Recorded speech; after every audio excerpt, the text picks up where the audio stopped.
अक्सर हमने देश के अलग अलग हिस्सों में देखा है कि कैसे जमीनों पर कब्जा करके मदरसे बनाए जा रहे हैं, लेकिन देवभूमि में ऐसा मामला सामने आया है कि हिंदुओं के बीच में रहकर उनसे चोरी छिपे उनके घरों के पास एक दुकान के अंदर अवैध मदरसा चल रहा था। कौन चला रहा था ये मदरसा और क्यों इस पर देवभूमि में अब मच गया है बवाल, देखिए इस रिपोर्ट।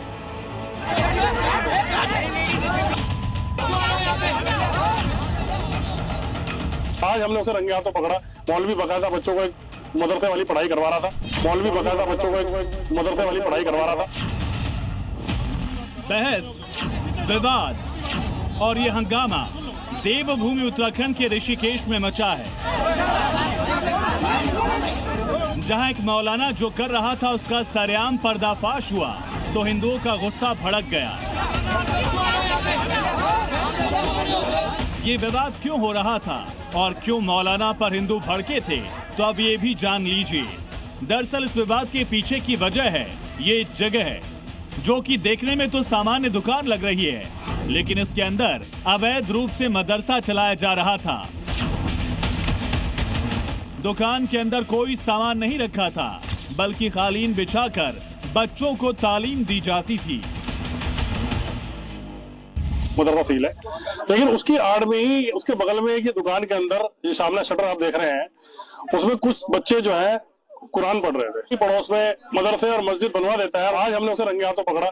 मौलवी बकायदा बच्चों को मदरसे वाली पढ़ाई करवा रहा था। दुकान के अंदर अवैध मदरसे के इस पूरे खेल के पीछे एक मौलाना था, जो खुद को बिहार का रहने वाला बताता था और दावा कर रहा है कि वो 15 साल से यही रह रहा है। लेकिन जब हिंदू संगठनों ने आधार कार्ड चेक किया तो पता चला कि उसका आधार कार्ड फर्जी है। मौलाना के आधार कार्ड में उम्र 34 साल दिख रही थी, जबकि देखने में कहीं से 34 साल का वो लग नहीं रहा। 1991 पर उसने अपना जन्म तिथि दिखा रखी है। 1991 में अपना जन्म वर्ष दिखाया हुआ है, तो उस हिसाब से वो 35 साल की आयु का दिखा रहा है। किंतु उसने अभी भी अपने बयान में बोला है कि 1995 में हरिद्वार से काम कर रहा है। तो क्या 4 साल की आयु में ही हरिद्वार में काम करने लग गया था? तो एक नकली आईडी बनाकर बिहार से जहां से वो आया वहां का सत्यापन उसके पास नहीं है। आधार कार्ड फर्जी निकला तो हिंदू संगठनों ने मौलाना को घेर लिया, उसे अपनी असल पहचान बताने को कहा, तो मौलवी के पक्ष में भी समर्थक आए। हिंदू संगठन के लोगों से भिड़ गए, बात हाथापाई तक पहुंची, लेकिन पुलिस की वजह से मामले को संभाल लिया गया।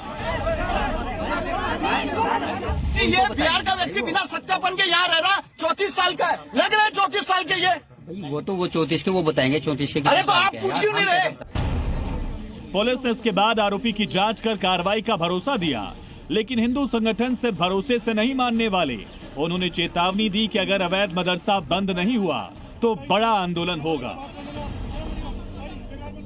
तो ये जिहाद सिखाया जाता है इन मदरसों में कि इस तरह के मदरसों पर रोक लगनी चाहिए, अन्यथा हम इसका सड़कों पर उतरकर पुरजोर विरोध करेंगे। सामने हमारी दुकान है, तो सर हम अपनी नमाज उसमें पढ़ते हैं, तो सर उसको भी सर मदरसा शब्द से नवाजा गया। चीजों को बिना जांचे और उसको सर गलत तरीके से पेश करना। ये अवैध मदरसा ऋषिकेश के कुनाऊ गांव में चल रहा था। ये वो गांव है जहां पहले भी एक मदरसा चलाया जाता था, जिसे फिलहाल कोर्ट के आदेश पर बंद किया गया। लेकिन उसके बाद अब इस दुकान में मदरसा चलाने के आरोप लगाए गए। हिंदू संगठनों के मुताबिक साजिश के तहत ही ये मदरसा यहाँ फिर से बनाया गया था। जो संख्या बढ़ाने वाली तालीम उन्होंने उत्तराखंड में बढ़ा रखी है कि यहाँ से पूरे उत्तराखंड में अपनी जनसंख्या बढ़ाकर मदरसे मस्जिदों के नाम पर अवैध निर्माण करे जा रहे हैं। मदरसों के नाम पे अवैध निर्माण हो रहे हैं, कब्रिस्तानों के नाम पे, मजारों के नाम पे। ऋषिकेश के इस इलाके में तो शिकायत के बाद अवैध मदरसे का पता चल गया, लेकिन सवाल ये कि क्या देवभूमि में चोरी छिपे और भी कई मदरसे बनाकर साजिश रची जा रही है? और क्या ऋषिकेश जैसी जगह पर जहां 2% से भी कम मुस्लिम हैं, वहां डेमोग्राफी बदलने के लिहाज से ऐसे मदरसे बनाए जा रहे हैं? ऋषिकेश से जी मीडिया के लिए अमित कांडी।